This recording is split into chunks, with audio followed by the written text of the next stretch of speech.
sobre por como a gente veio, né, para esse mundo, como que a gente parou aqui nessa vida, né? Porque muitas vezes a gente tem uma visão muito limitada de daqui, né?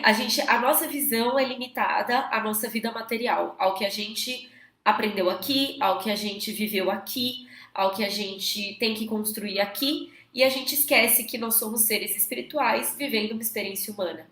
E só essa deturpação que a gente tem de imagem, de olhar só aqui, né, no cabresto, já causa sofrimento, porque aí a gente já começa a ver as coisas pela metade. Então a gente vive de acordo com uma vida que é uma ilusão. Essa vida que a gente vive aqui é uma ilusão. Extremamente importante? Extremamente importante. Mas é só uma parte, né? Só uma parcela, um recorte da nossa realidade total. Então, enquanto a gente não entende isso, a gente entra em sofrimento. Então é importante a gente compreender como foi formado o nosso corpo. Eu vou dar uma passada por cima aqui para a gente conseguir entender. Mas basicamente nós temos sete corpos, né, que criaram o nosso corpo físico. Desses sete corpos, o primeiro corpo é a nossa centelha divina. Então, por isso que eu falo que todos somos deuses, né? Todos somos partes de uma coisa maior. É como se cada um de nós fôssemos uma gotinha de um oceano gigante, que é a consciência divina, enfim, que é Deus, que é o universo, enfim, como você preferir chamar. Então, todos nós somos conectados por essa como posso dizer, por essa matriz mesmo, né? E todo mundo se conecta em algum nível como centelhas divinas, né? Então somos centelhas divinas. Essa centelha divina, essa centelha divina, ela começa a se densificar para começar a formar o corpo humano e também as experiências espirituais, também, enfim. E aí ela vai descendo. Então a gente tem o nosso Atma, que é a centelha divina. A gente tem o corpo búdico, tem o mental superior, o mental inferior, o corpo astral, o etérico e o físico.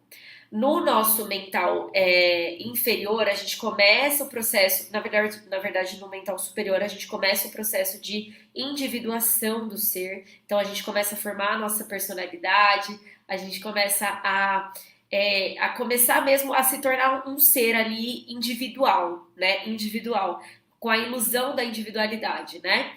E aí a gente vai para o nosso corpo mental inferior, e aí no corpo astral é onde a gente toma a nossa forma.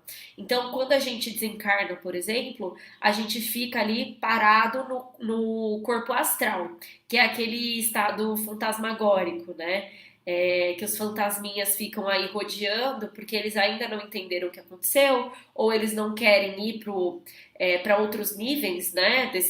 Desses corpos sutis, então eles ficam ali parados no corpo astral. Então é ali que a gente ganha o formato do nosso corpo mesmo, dessa vida e tudo mais. E aí a gente vem pro corpo, pro duplo etérico, que é o que conecta a gente ao nosso corpo, o nosso corpo físico, ao nosso corpo espiritual, né, que é o nosso corpo astral também. E depois vem o corpo físico.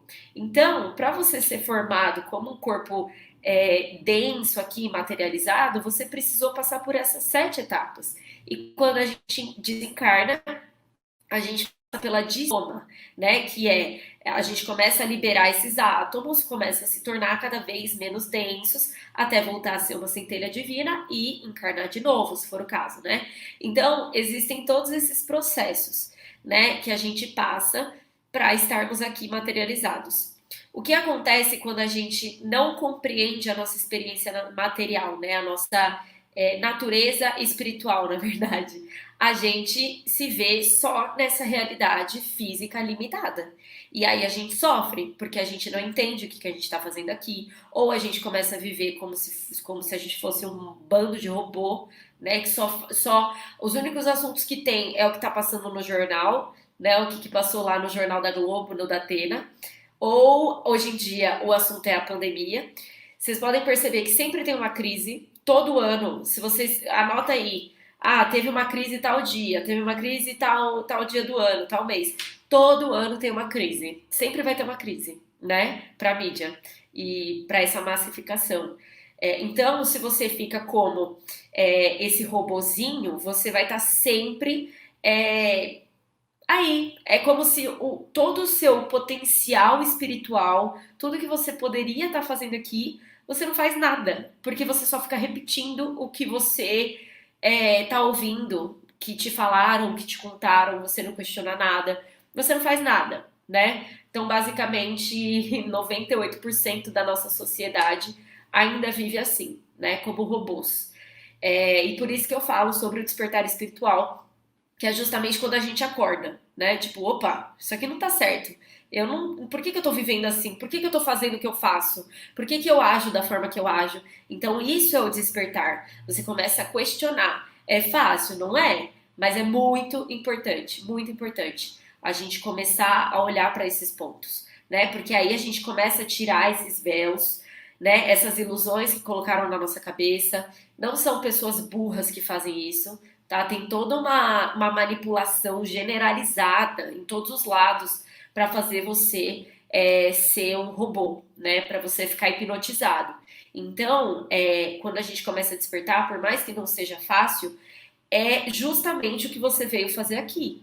Porque quando você desperta, o que que acontece? Você começa a questionar, você começa a ver o que que eu realmente gosto de fazer, o que que realmente me faz feliz. Por que que eu tô nesse trabalho que não faz sentido nenhum pra mim, que eu não tô feliz, eu só levanto todo dia e fico aqui, sabe? E venho, simplesmente porque tem que pagar o boleto, sabe?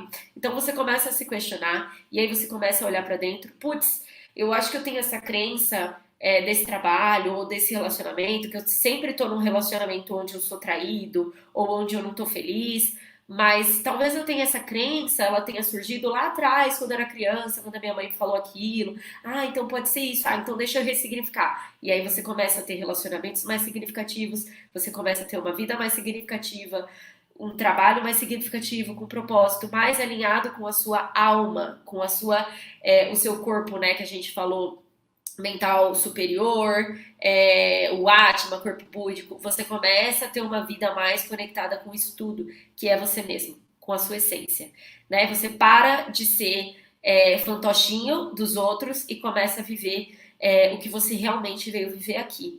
E essa é a importância do despertar.